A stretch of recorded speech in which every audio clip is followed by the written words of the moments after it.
The Wedding of Mrs. Fox by the Brothers Grimm. First story. There was once on a time an old fox with 9 tails, who believed that his wife was not faithful to him, and wished to try her. He stretched himself out under the bench, did not move a limb, and behaved as if he were stone dead. Mrs. Fox went up to her room, shut herself in, and her maid, Mrs. Cat, sat by the fire and did the cooking. When it became known that the old fox was dead, wooers presented themselves. The maid heard someone standing at the house door knocking. She went and opened it, and it was a young fox, who said, "What may you be about, Miss Cat? Do you sleep or do you wake?"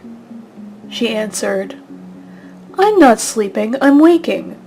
Wouldst thou know what I am making?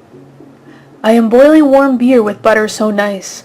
Will the gentleman enter and drink some likewise?" "No, thank you, miss," said the fox. "What is Mrs. Fox doing?" The maid replied, "She sits all alone, and makes her moan, weeping her little eyes quite red, because old Mr. Fox is dead." "Do just tell her, miss, that a young fox is here, who would like to woo her."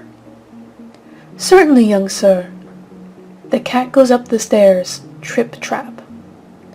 The door she knocks at, tap-tap-tap. "Mistress Fox, are you inside?" "Oh yes, my little cat," she cried.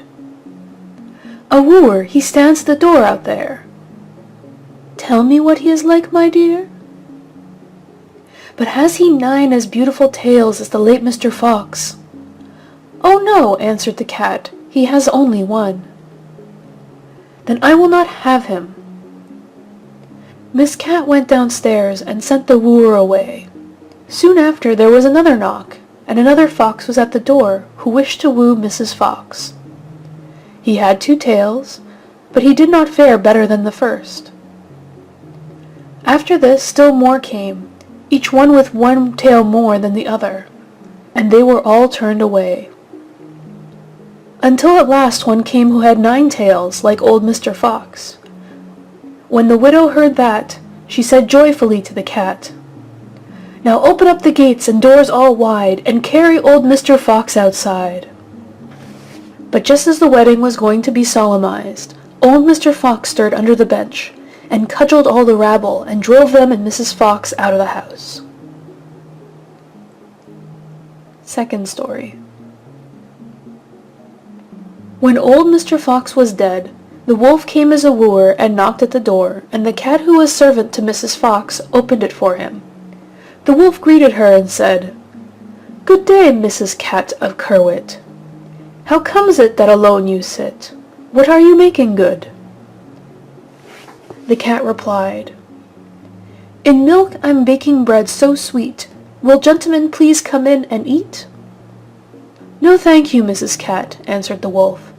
"Is Mrs. Fox not at home?" The cat said, "She sits upstairs in her room, bewailing her sorrowful doom, bewailing her trouble so sore, for old Mr. Fox is no more." The wolf answered, "If she is in want of a husband now, then will it please her to step below?"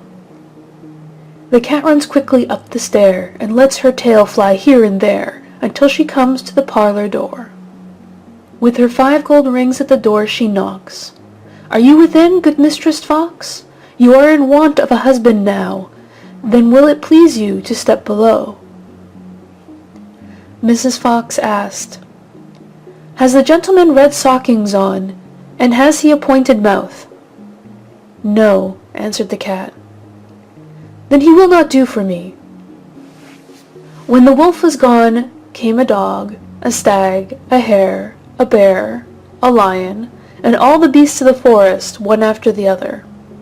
But one of the good points of which Mr. Old Fox had possessed was always lacking, and the cat had continually to send the wooers away. At length came a young fox. Then Mrs. Fox said, "Has the gentleman red stockings on, and has he a little pointed mouth?" "Yes," said the cat, "he has." "Then let him come upstairs," said Mrs. Fox, and ordered the servant to prepare a wedding feast. "Sweep me the room as clean as you can, up the window, fling out my old man. For many a fine fat mouse he brought, yet his wife he never thought, but ate up every one he caught." Then the wedding was solemnized with young Mr. Fox, and there was much rejoicing and dancing, and if they had not left off, they are dancing still. The Wedding of Mrs. Fox by the Brothers Grimm.